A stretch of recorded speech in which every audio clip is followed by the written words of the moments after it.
Mexico City. Salvador Nasser Alla, a former sportscaster running at the head of a left-wing alliance, was leading Monday in Honduran elections and was rushing to claim victory over President Juan Orlando Hernandez.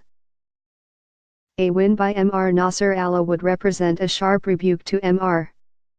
Hernandez, an authoritarian leader who has maneuvered to take control over most of the country's fragile institutions.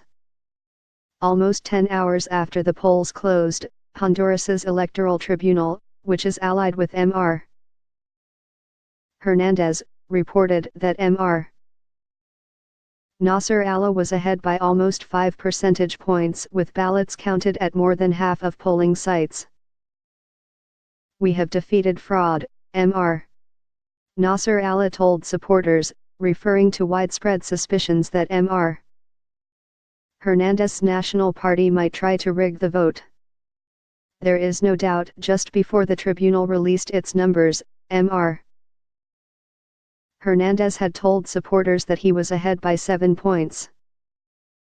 Supporters of Mr. Nasralla's alliance celebrated early Monday, filling the small plaza outside the hotel in Tegucigalpa, the capital, where the tribunal had set up operations for the vote.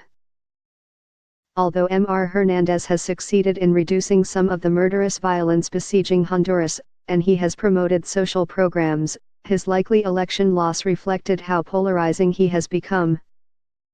How he managed to get his name on the ballot may prove to be what damaged his candidacy the most.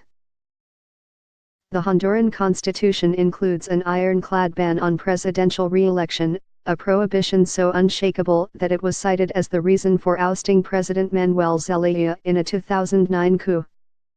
Back then, Mr. Zelaya was believed to be angling for a way to get around the ban, although his left-wing policies may have been the real reason the country's political and business elites wanted him out of Honduras.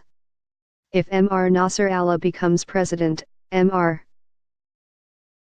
Zelaya will return firmly to the center of Honduras's political scene. As the founder of Libra, the main party in the alliance, Mr. Zelaya campaigned with Mr. Nasser Alla and was widely seen as the alliance's main strategist.